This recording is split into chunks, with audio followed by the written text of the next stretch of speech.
Hey, it's Bucket Bacon Trees, and I'm doing a quick video on dynamic range comparisons of various media. We have a sample from a feature film documentary, which is Fog of War, The Fog of War, a dialogue sample plus a music sample. All these samples are about the same in length. Second, I have a dialogue-driven scene of The Dark Knight, and then an action scene of The Dark Knight. You can see here, very dynamic, of course. And then a typical TV commercial, as well as a situation comedy. So what I'm going to do first is grab my loudness meter. We'll take a look at the loudness meter as these things are playing back. Okay, we're going to take a look at the LUFS. That's going to be the magic number for perceived loudness at the very end of playing these different samples. So I'll start with the first sample, and then I'll pause and we'll take a look at the number. I think the issue is not so much incendiary bombs. I think the issue is, in order to win a war, should you kill 100,000 people in one night by firebombing or any other way? LeMay's answer would be clearly yes. McNamara, do you mean to say?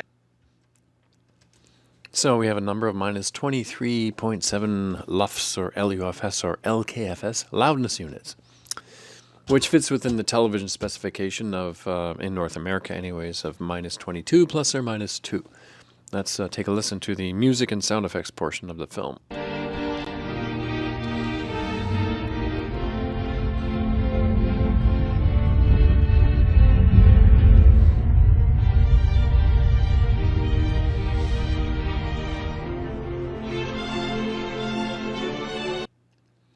And that comes out at the very end, minus 17.3 loudness units relative to full scale. Okay, quiet dialogue scene of feature film, blockbuster feature film. One day, I saw a child playing with a ruby the size of a tangerine. The bandit had been throwing them away. With respect, Master Wayne, perhaps this is a man you don't fully understand either.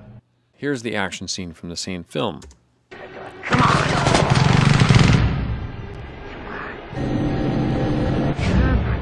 I want you to do it. I want you to do it. Come on, help me. Come on, help me.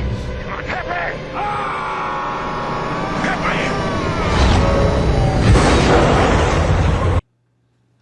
me. All right, minus 13, which is the equivalent of a pop song on broadcast radio, commercial broadcast radio, or streaming services, somewhere around there, minus 13.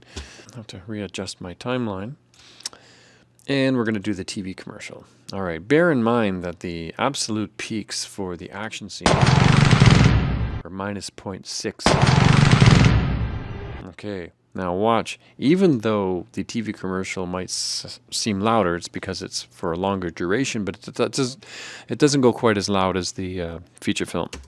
At Frankel Auto Group, you'll receive an exceptional ownership experience. Family owned and operated, Frankel is Baltimore's luxury vehicle headquarters with 3 locations and over 500 new vehicles, all within walking distance. It's not just a car. Minus 14, equivalent of a pop song on commercial broadcast radio. Last one is going to be the situation comedy, in this case, 2.5 Men. Sit down, Alan. We need to talk. Yeah, well, listen, I'd love to, but I've got to wake up Jake so that we can... Let him sleep. Am I getting whacked? It was discussed, but I was overruled. Minus 22, which is spot on for the North American LUFS, minus 22 plus or minus 2. Now, I've done the whole scene, and we end up with a very, very similar number. With the laughter in the background, it was like a decibel louder, but it's pretty much within that same range. When you are mixing for commercial TV broadcast, well, it's supposed to be minus 22 plus or minus 2. In Europe, minus 23 plus or minus 1.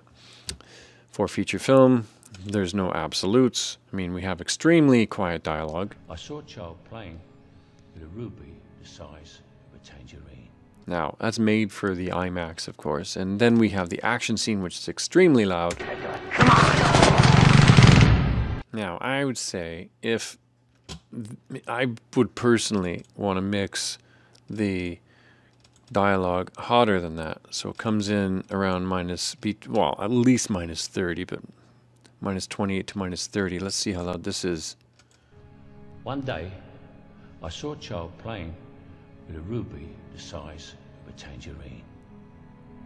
The bandit had been throwing them away. Now compare that to the loud part. Come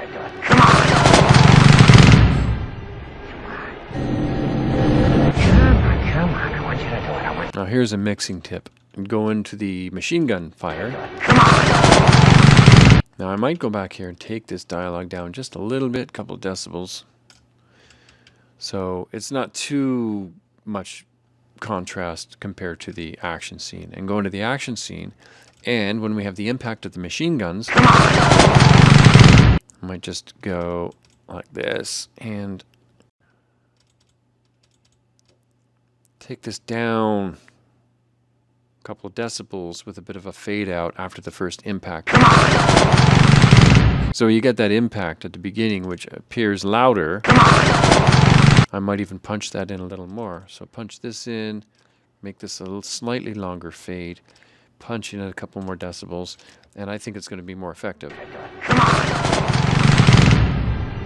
Otherwise, the sustained loudness can be irritating. Now this would be more for a DVD or Blu-ray home theater mix rather than a IMAX cinema mix. Now that's with a little bit of punch in the attack of the sound effect, and then a slight drop in level over about a half a second.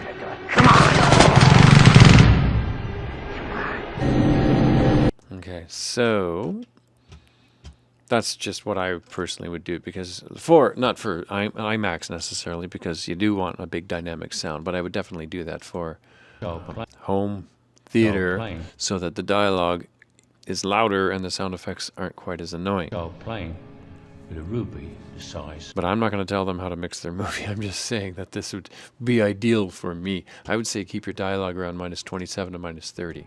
One day, I saw a child playing with a ruby the size of a tangerine. Okay, so let's see how loud this chunk is. With respect, Master Wayne, perhaps this is a man you don't fully understand either. And then go back to that mix, punch this up, drop this down. There we go. And then when you go to those dialogue parts, they're not such a contrast. Master Wayne, perhaps this is a man you don't fully understand. Anyway, hope this helps. Cheers.